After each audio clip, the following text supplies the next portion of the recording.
Muy buenos días, amados hermanos. Es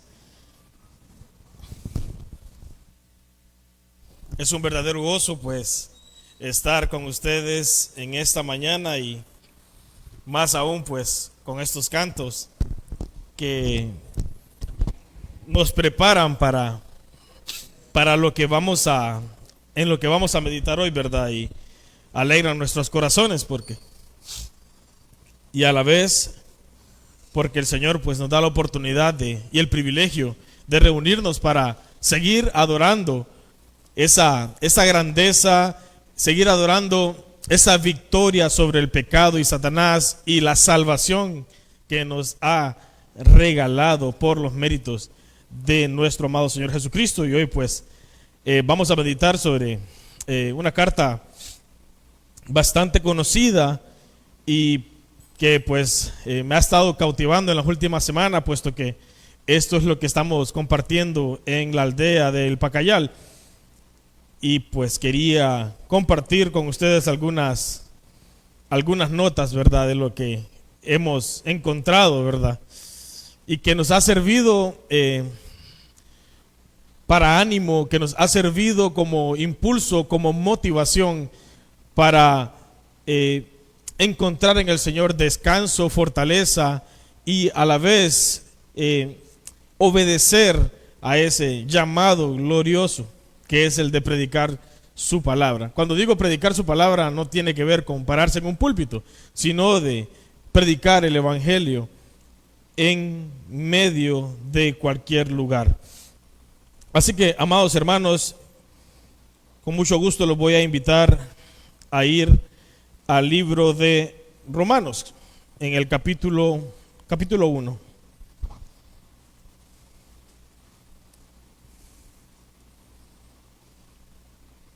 Yo voy a leer desde la versión Reina Valera,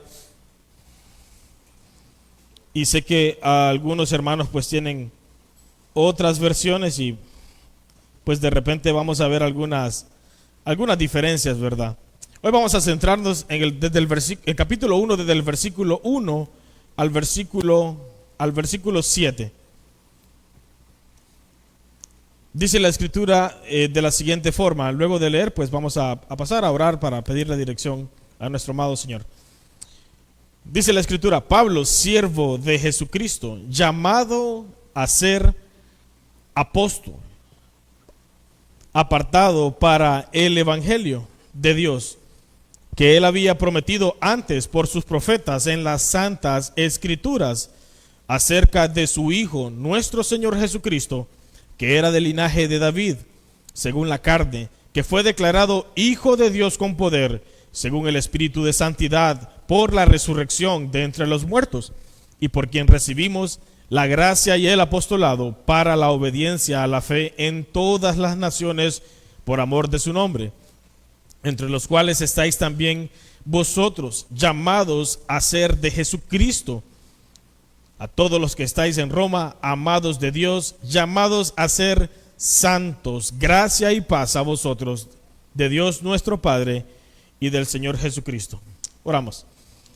Amado Señor, estamos agradecidos por el tiempo que nos regala para abrir su palabra, especialmente en este libro en donde se declaran tantas verdades, donde se resalta, Señor, y se explica de manera detallada la obra de Cristo, esa obra que es anunciada a través del evangelio y que debe de ser nuestra motivación, puesto que allí descansa su voluntad para con nosotros, y esa salvación tan grande a la cual no teníamos acceso por causa del pecado, como usted, Señor, con gran amor y misericordia nos dio un Salvador y nos ha dado un nuevo propósito, una nueva vida para poder vivirla a su lado y para poder hacer su voluntad, Señor.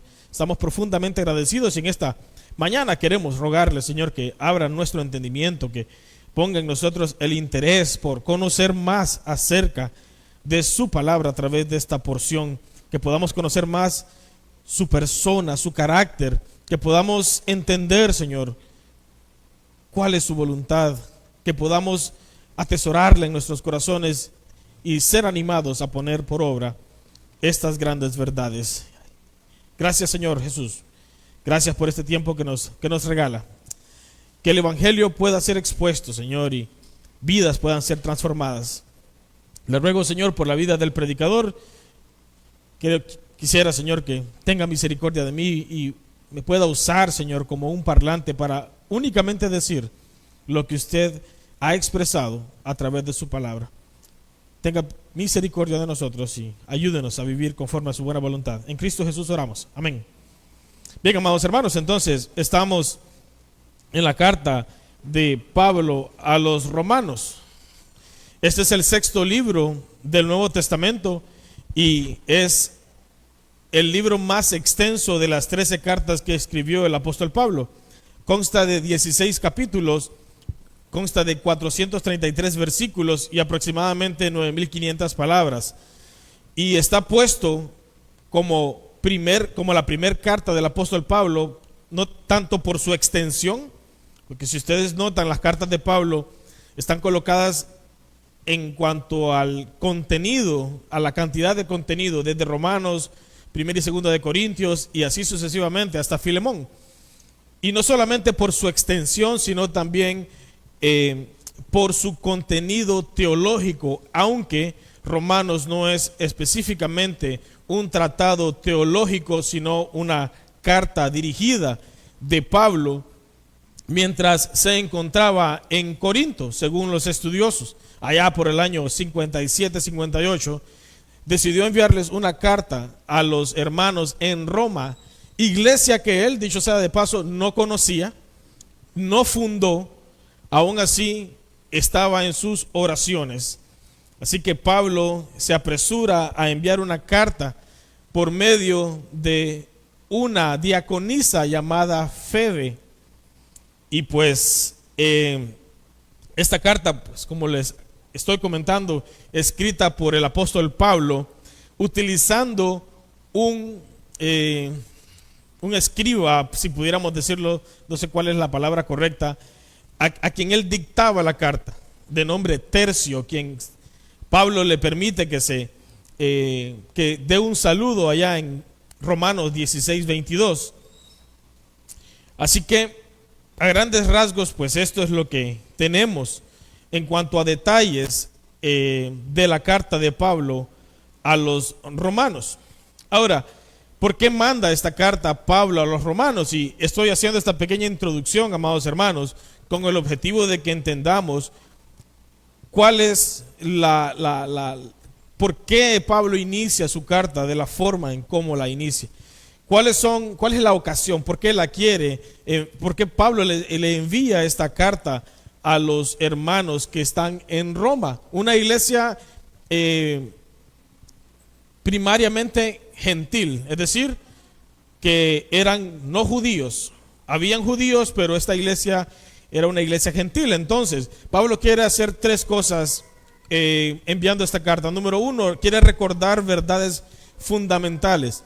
Esas verdades fundamentales son las que acabamos de cantar en los 2 himnos que el hermano Arzú entonó. El Evangelio y su centralidad, el Evangelio y la centralidad de Cristo dentro del mismo y el plan de salvación de Dios es parte de las verdades fundamentales. Y Pablo le dedica aproximadamente 11 capítulos a poder desglosar las verdades del Evangelio y la centralidad de Cristo en el mismo. También doctrinas como la fe, la gracia, la justicia divina, la justificación, la redención, la salvación, son doctrinas que corren a lo largo del libro de Romanos. También podemos ver aspectos de la ley, podemos ver aspectos del carácter de Dios. Dios es fiel, es poderoso, eterno, incorruptible, bueno, paciente, recto, justo, glorioso. Cada uno de estos aspectos denotan la grandeza de nuestro Dios, y si nosotros somos sabios, vamos a tener la carta de Romanos como un instrumento de bendición para nuestras vidas, porque es en Romanos donde vamos a poder ver a Dios actuando de múltiples formas. Y si nosotros estamos, bien sea pasando una necesidad, bien sea estamos yendo en el ministerio, en el libro de Romanos, nosotros vamos a poder encontrar cómo Dios quiere obrar en la vida de los creyentes. Y por decir algunas características adicionales de nuestro Dios, aspectos de su gloria, de la reconciliación que Él logra para con el pecador, la accesibilidad que tiene Dios para que el creyente pueda acercarse a Él por medio de Cristo Jesús, su amor, su provisión, su sabiduría y también su ira, que es uno de los aspectos que hay veces no nos agradan de nuestro Dios. Entonces, ese es el primer punto que Pablo quiere lograr con esta carta. El segundo es abordar algunos problemas dentro de la congregación. Estos problemas tenían que ver con la unidad entre los gentiles y los judíos, puesto que generaba esta división generaba tensión en temas como el ayuno y la cena del Señor. Y también, a pesar de que la iglesia era una iglesia gentil mayormente, los judíos a través de su tradición y de su teología minimizaban el hecho de que los gentiles fueran parte del pueblo de Dios, de manera de que Pablo manda una carta para poder ayudar a los hermanos de la iglesia de Roma a comprender de que Dios ha hecho tanto de los gentiles y de los judíos un solo pueblo, y le dice a los judíos de que Él no ha abandonado sus pactos y sus promesas con respecto a los judíos, de manera de que Pablo en esta carta corrige el mal pensamiento de que eran dos pueblos diferentes, y lo que sí se resalta es de que todos son pecadores, tanto judíos como gentiles, los de la circuncisión y los de la incircuncisión, y que de igual forma todos son salvos por gracia, sin las obras, por gracia por medio de la fe, sin las obras, tanto los de la circuncisión como de la incircuncisión, es decir, los judíos y los gentiles. Y también, como un tercer aspecto, Pablo utiliza esta carta para presentarse, pues planeaba visitar la iglesia en Roma con el objetivo de tener comunión con ellos y trabajar juntos para un viaje misionero hacia España, puesto que Pablo tenía la intención de ir a un lugar en donde el evangelio no haya sido predicado por los apóstoles. El versículo clave de esta carta lo encontramos en Romanos 1, del 16 al 17. Alguien quisiera leer ese versículo, que es famoso, y también es el versículo que utilizamos para encontrar fuerzas cuando no queremos compartir la palabra del Señor. ¿Quién lo tiene ahí a la mano que quisiera decirlo con una voz potente? ¿Alguien? Ahí tenemos una hermana levantando la mano.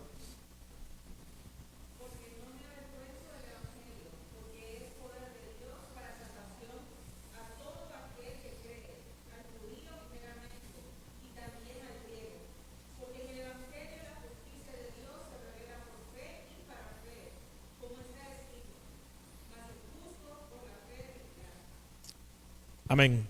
Gracias, hermana. Bien, entonces, el tema central que corre a lo largo de Romanos ha variado, no porque el Señor haya variado o el Señor piense diferente, sino que dentro de nuestro esquema teológico, los reformadores vieron como tema central, por ejemplo, la justificación por la fe. Actualmente el mundo teológico ve la justicia divina como tema central, pero también un grupo de estudiosos han visto el evangelio como tema central. Y cuando pensamos en la justificación por la fe, dejamos por fuera algunos aspectos. Cuando pensamos por la justicia divina como tema central, dejamos otros aspectos por fuera. Pero cuando pensamos en el evangelio, recogemos ambas partes y podemos incluir más dentro de la centralidad de esta carta. Así que en ese aspecto es que va a ir nuestra meditación, pensando en que el evangelio de Dios es el tema central, por decirlo así, de esta carta. ¿Cómo se ve el bosquejo de Romanos? pues hay una introducción en el capítulo 1 hasta el versículo 15. Luego el tema es reflejado en el versículo 16 y 17 del capítulo 1, que es el Evangelio, que es poder de Dios para salvación. Luego del 1:18 al capítulo 4 vemos la justificación por la fe, en donde vemos la necesidad del hombre y la justicia de Dios trabajando.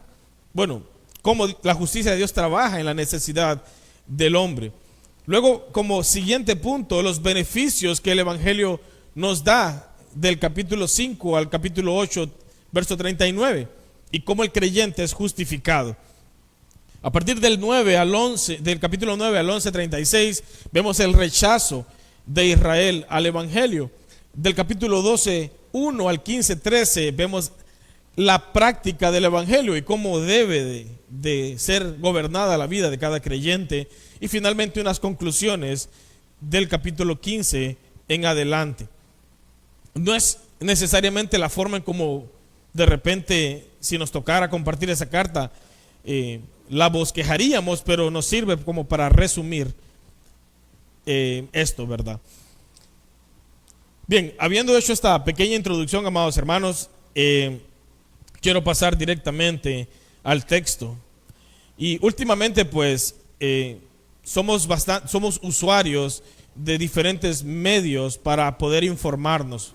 Utilizamos las redes sociales, los periódicos virtuales, utilizamos las llamadas telefónicas y diversas formas para poder alcanzar las noticias más nuevas.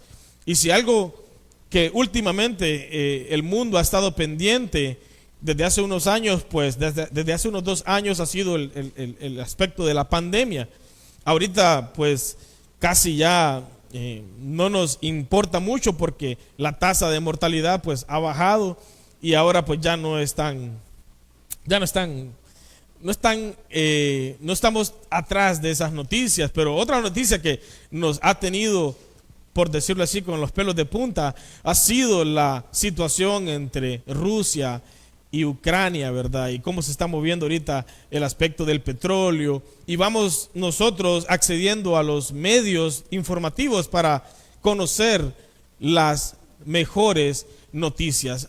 Ahora, desafortunadamente encontramos malas noticias para nosotros. Encontramos muerte, encontramos de que el precio del combustible está subiendo, por ende el precio de todos los artículos de consumo también elevan su precio, y eso pues nos pone triste, nos pone alertas, nos pone en una situación de incertidumbre. Pero en esta porción de la escritura con la que vamos a introducirnos a la carta a los Romanos, vemos que Pablo inicia con muy buenas noticias, las noticias del Evangelio de Dios, que debe de ser la meta del hombre, y ese es el tema que vamos a abordar. El centro del Evangelio de Dios, vamos a conocer cuál es, y la meta del hombre. Así que vamos a iniciar con el versículo número 1. Pablo, siervo de Dios, llamado a ser apóstol para el Evangelio. Vamos a pasar por los versículos de manera rápida y luego vamos a tomar los puntos de la enseñanza. Pablo, siervo de Jesucristo, llamado a ser apóstol, apartado para el Evangelio de Dios. Pablo significa pequeño, ¿verdad? Y siervo de Jesucristo, más que siervo, es esclavo de Jesucristo. Un esclavo por amor, no un esclavo por imposición. Pero la palabra que vemos ahí como siervo es esclavo. Y si Pablo tenía esa convicción de ser esclavo, detrás de todo esclavo hay un dueño, hay un amo. De manera de que Cristo es el amo, Cristo es nuestro amo y nosotros somos sus siervos. No nos debería de causar ningún tipo de malestar el llamarnos esclavos de Cristo. Y dice, llamado a ser apóstol. Pues esto es el llamamiento que Pablo tenía con respecto a Cristo. La palabra apóstol significa alguien que es enviado en representación de alguien con autoridad, en este caso Cristo. Y fue apartado, fue puesto aparte, no para cuidarlo, sino para exponerlo a algo. Apartado para el Evangelio de Dios.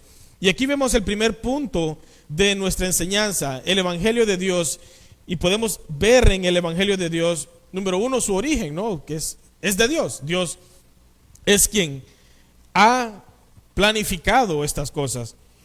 Y si vamos corriendo en el texto, dice el que él había prometido antes por sus profetas en las santas escrituras. De manera de que el Evangelio siempre ha existido. Dios no fue tomado por sorpresa en cuanto a el pecado del hombre. Dios no fue tomado por sorpresa en cuanto a la muerte de Cristo. El Evangelio es el plan de redención de Dios desde antes de la fundación del mundo. Y podemos ver aquí que dice que Él había prometido antes, de manera de que ya existía. Y Dios se valió de dos instrumentos para poder anunciar este Evangelio. Se valió de sus representantes, que fueron los profetas, pero también los profetas, mientras anunciaban el Evangelio, estas verdades iban siendo registradas en la Escritura. Y por eso leemos ahí, el que había prometido antes por sus profetas en las santas escrituras. De manera que las escrituras son la certificación de que el Evangelio es de Dios, y eso debe de causar en nosotros un sentido de reverencia, y debe de causar en nosotros un sentido de obediencia, porque es la voluntad de Dios la que vemos expresada. ¿Cómo podemos nosotros relacionar esto desde el Antiguo Testamento? Isaías 53 del 1 al 12 habla al respecto. Yo voy a leer nada más del 10 al 12 y no tienen que ir a ese texto, pero los que gusten pueden ir a Isaías 53 del 10 al 12 y vean, escuchemos, ¿verdad?, qué es lo que dice el profeta con respecto al Mesías. Pero el Señor quiso quebrantarlo y hacerlo sufrir, y como él ofreció su vida en expiación, verá su descendencia y prolongará sus días y llevará a cabo la voluntad del Señor. Después de su sufrimiento verá la luz y quedará satisfecho. Por su conocimiento mi siervo justo justificará a muchos y cargará con las iniquidades de ellos.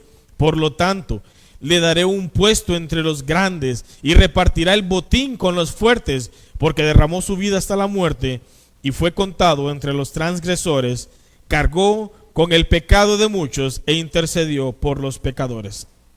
Antes de que nuestro Señor caminara por las calles de Jerusalén y tomara forma de hombre, la Escritura ya había anunciado al Hijo de Dios como Mesías, como Rey Salvador.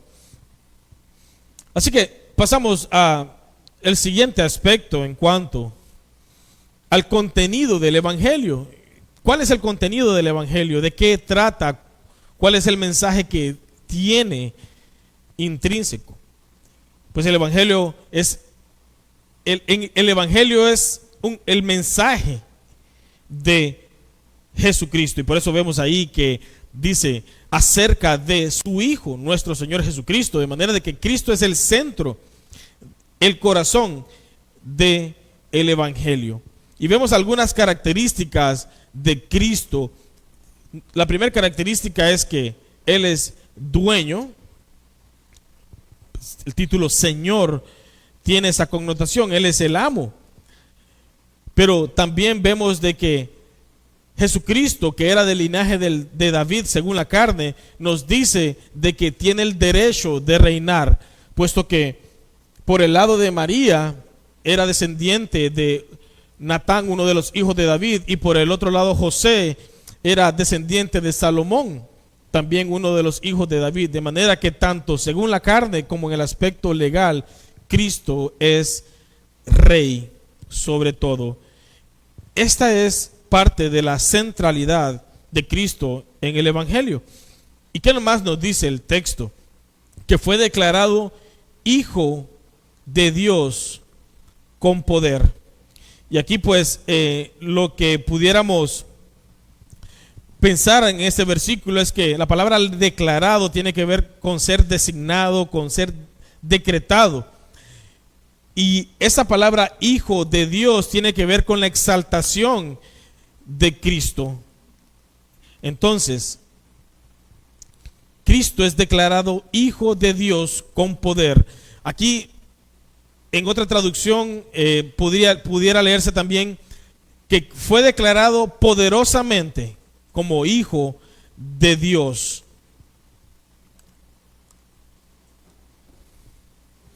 Entonces, estos son los aspectos que derivan de Cristo como centro del Evangelio. Ahora, esta exaltación tiene una firma, tiene un sello, y es la resurrección. La resurrección no hace a Cristo hijo de Dios, sino que la resurrección lo que hace es que afirma que Él murió por los pecados del hombre y resucitó, llevándolo Dios al punto más alto de todos, el trono mismo. Así que la resurrección de entre los muertos es también un aspecto. Y para los que estamos estudiando el libro de los Hechos los viernes, vemos de que la resurrección realmente es el tema en donde los discípulos del Señor anuncian el Evangelio, anuncian de que Cristo resucitó. No solamente anuncian de que Cristo murió, sino que resucitó, y es un aspecto que nosotros tenemos que estar muy pendientes de decir o de comentar o de anunciar cuando compartimos el Evangelio. No solo compartimos el hecho de la muerte cruenta de nuestro Señor, porque en muchas ocasiones cuando compartimos el Evangelio hablamos de el sacrificio de Cristo y lo dejamos en la tumba, pero no compartimos la buena noticia, que es que resucitó, y esa resurrección es la que finalmente ha abierto las puertas para que nosotros también seamos resucitados juntamente con Él. ¿Verdad? De que la resurrección es lo que valida que Cristo ascendió de la muerte y que está en el trono de Dios. Ahora también Cristo es por quien Pablo recibe la gracia y el apostolado. Veamos el versículo 5. Y por quien, esa palabra y por quien hace referencia con Jesús. De Jesús recibimos la gracia y el apostolado. Aquí la palabra gracia tiene que ver con el llamamiento al servicio, y la palabra apóstol o apostolado tiene que ver con el oficio en el que nosotros andamos. En este caso, el apóstol Pablo había sido llamado por Cristo para ser enviado a los gentiles y proclamar estas verdades en todo lugar, especialmente en los lugares en donde la palabra del Señor no había sido predicada. Entonces, amados hermanos, Cristo es quien nos favorece con su gracia y nos llama al ministerio, y el ministerio en muchas ocasiones tiene que ver con ir, en unas otras ocasiones tiene que ver con servir, y así sucesivamente. Debemos de andar según el Señor quiere que andemos, debemos de andar según el Espíritu nos da esos dones para que podamos usarlos para la honra y la gloria de nuestro amado Señor. Ahora, versículo 5 dice de que reciben el llamamiento, la gracia y el oficio de ser apóstol. Esto es dado por Cristo, y con el objetivo de, ¿cuál? Ahí mismo en el verso 5, para la obediencia a la fe en todas las naciones.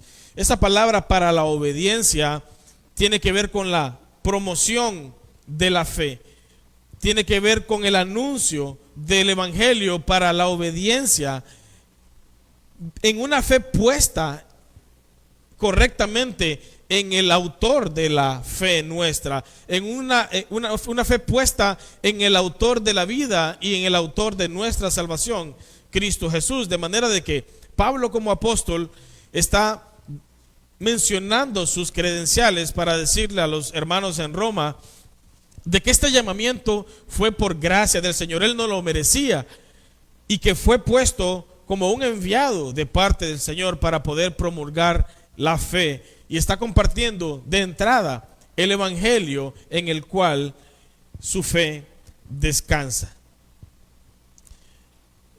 A todas las naciones, en todo lugar, por amor de su nombre. La palabra por amor, según lo que estuve investigando, pues no aparece específicamente en el idioma original, pero lo que sí aparece es de su nombre y tiene que ver con la autoridad del Señor.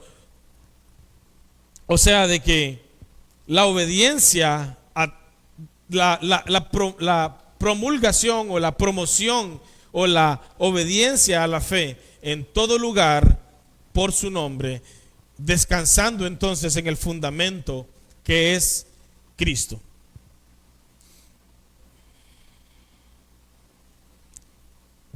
Ahora en el versículo 6 vemos, entre los cuales estáis también vosotros, hablándole a la comunidad romana. Esta palabra también se puede decir los que vivís en Roma, llamados a ser de Jesucristo, o llamados por Jesucristo, también pudiéramos decirlo. Y todos los que estáis en Roma, amados de Dios. Vean esas expresiones que utiliza el apóstol Pablo para referirse a su audiencia: llamados de Cristo, amados de Dios, con llamamiento santo. Esa palabra, llamados a ser santos, no es que estaban siendo invitados a la santidad, sino por causa de la salvación que Cristo les había dado, ellos habían sido llamados con un llamamiento santo. O también se puede decir de que son llamados santos por su posición en Cristo, y no porque la santidad es algo que alcanzamos como un mérito o que alcanzamos por algún tipo de esfuerzo personal. La santidad en la vida del creyente es por la gracia de nuestro Señor. Así que estos creyentes son llamados santos.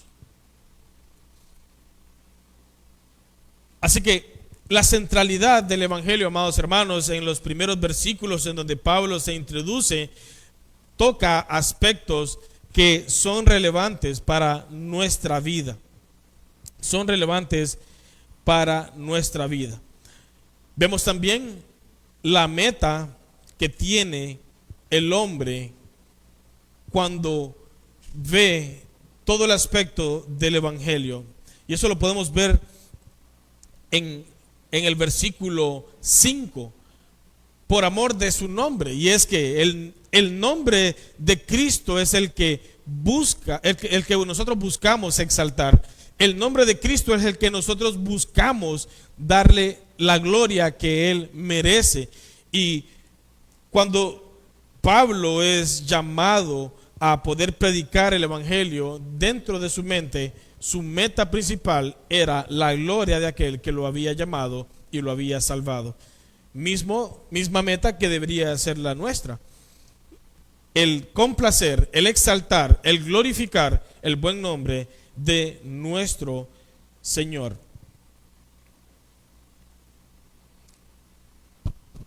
Ahora, ¿qué es el evangelio, amados hermanos? ¿Cómo podemos definir el evangelio? Pues Pablo lo define de manera bien sencilla en 1 Corintios 15, del 1 al 4. Si gustan pueden ir, si no lo leemos desde acá. Además, os declaro, hermanos, el evangelio que os he predicado, el cual también recibisteis, en el cual también perseveráis, por el cual asimismo, si retenéis las palabras que os he predicado, sois salvos. Si no, creísteis en vano, porque primeramente os he enseñado lo que asimismo recibí, que Cristo murió por nuestros pecados. Aquí está la definición: que Cristo murió por nuestros pecados conforme a las Escrituras, y que fue sepultado y que resucitó al tercer día conforme a las Escrituras. Ese es el evangelio. Otro aspecto que nosotros vemos en esta porción de la Escritura es que de parte de Dios los hermanos en Roma reciben un saludo especial de gracia y paz. Y Pablo pone a Cristo y al Padre en la misma posición para denotar su unidad, y de ellos, de Dios se desprende la gracia y la paz. La gracia tiene que ver con ese don inmerecido, y la paz tiene que ver con lo que Dios nos da, esa tranquilidad que tenemos a pesar de las circunstancias adversas. Bien, habiendo pues pasado por los puntos de este texto, amados hermanos, nos toca pues reflexionar en algunas preguntas, ¿verdad? El Evangelio, ¿qué significa para nosotros el Evangelio? ¿Qué significa para nosotros cuando escuchamos el Evangelio? ¿Qué causa, qué motiva a nuestras vidas cuando escuchamos el Evangelio? Pablo, gobernado por la idea de Cristo tomando su lugar en la cruz, muriendo o recibiendo pago por una condena que él no había hecho, sino que Pablo, reconociendo de que él había sido culpable, ve en el Evangelio la gloria de Dios, porque en el Evangelio se manifiesta el amor de nuestro Señor para con sus criaturas, tanto que en su llamado apostólico y en su deseo del Señor de ser apartado para el Evangelio, se negó a sí mismo, Pablo, como individuo, y comenzó a predicar. ¿Cómo causa impacto en nuestras vidas el Evangelio? ¿Hasta qué punto pudiéramos llegar cuando nosotros estamos expuestos a estas verdades tan claras, amados hermanos? ¿Qué más motivación necesitamos si vemos de que la centralidad del Evangelio tiene que ver con la persona de Cristo? Y alguien pudiera decir, pero ¿dónde están los hechos? Bueno, en los versículos están. Él es del linaje de David y fue proclamado con poder Hijo de Dios, y Él es quien nos encomienda y quien nos da la gracia, el llamamiento para poder ir. Y deberíamos de ser como los romanos, que Pablo los elogia diciendo de que su fe ha trascendido, puesto que ellos están actuando de la manera como el Señor quiere. Entonces, ¿cómo respondemos nosotros al Evangelio? Respondemos con obediencia, respondemos con un deseo profundo por ir. Cuando decimos esto, amados hermanos, no tiene que ver específicamente con que le diga al pastor Leo, hermano, yo quiero que me mande para la Mosquitia, aunque sería de repente un gozo tener a algún misionero en la Mosquitia. Pero nuestra respuesta al Evangelio tiene que ver con nosotros buscando esas oportunidades para predicar la palabra del Señor. Estudiábamos en el libro de los Hechos, en el capítulo 3, Pedro y Juan iban camino al templo y se encontraron con un cojo. Este cojo les pidió limosna y Pedro, juntamente con Juan, les dice, no tengo oro ni plata, pero lo que tengo te doy en el nombre de Jesucristo. Levántate. Cada oportunidad que los apóstoles tienen se traduce en una nueva oportunidad para predicar el Evangelio. ¿Cómo predicamos entonces el Evangelio, amados hermanos? Anunciando la muerte de Cristo, su sepultura y celebrando esa resurrección gloriosa. Cuando hablamos de la resurrección de Cristo, hablamos de que Él venció la muerte, a Satanás, y que venció el pecado, pero que en ese evento nosotros somos beneficiados cuando ponemos nuestra mirada en Él, puesto que la justicia de Cristo es trasladada al que cree y la injusticia la pecaminosidad, la culpabilidad del hombre es puesta en la persona de Cristo. De manera de que Cristo es el mensaje central del Evangelio y Cristo es la motivación que nosotros deberíamos de tener diariamente para que nuestro llamamiento, para que nuestras misiones, si pudiéramos decirle así, o las actividades que tenemos dentro de la congregación, tengan los resultados que Dios espera. No porque nosotros seamos de repente con un desempeño alto. Claro que hay que poner excelencia en cada uno de los aspectos porque es para el Señor. Pero deberíamos de tener las motivaciones correctas.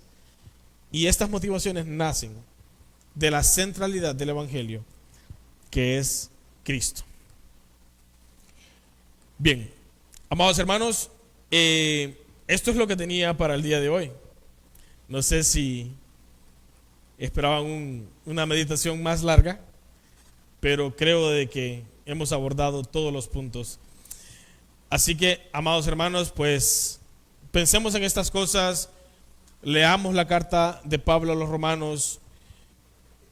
Hay suficiente información en estos versículos para que podamos salir animados, para que podamos salir llenos y dispuestos para una obra cada día más y más consistente en los caminos del Señor. Vamos a orar, amados hermanos. Poderoso Dios, gracias por su palabra. Le rogamos, Señor, que pueda transformar nuestras vidas como transformó la vida de Pablo camino a Damasco, Señor, que su gloria se manifestó y el Señor fue completamente transformado. Luego vemos de que usted tomó a Pablo y lo llevó a un lugar desierto para capacitarlo y transformar su entendimiento, Señor. Y luego lo vemos en la Escritura con un profundo deseo de servirlo, con un profundo deseo de entregar cada aspecto de su vida hacia usted. Queremos nosotros, Señor, tener ese mismo deseo y que la centralidad del Evangelio, esa gloria reflejada en Cristo, pueda ser nuestra motivación, que nuestra meta sea, Señor, el glorificar su nombre en cada momento. Le ruego, Señor, de que esa gracia con la que Pablo fue llamado a su apostolado también sea derramada y sea hecha evidente en medio de esta congregación, y que más personas sean llamadas, Señor, al servicio. No solamente al servicio del pastorado, al servicio de la enseñanza, sino también al servicio misionero, al servicio, Señor, en medio de los hermanos, que hayan más maestros de escuela dominical, más cantantes que quieran glorificar y exaltar su nombre. Llame, Señor, en medio de esta congregación a cada uno de nosotros, de manera que podamos mantenernos fieles delante de usted y su nombre pueda ser exaltado. Gracias, Señor Jesús, por ese sacrificio invaluable. Gracias. En su nombre oramos. Amén.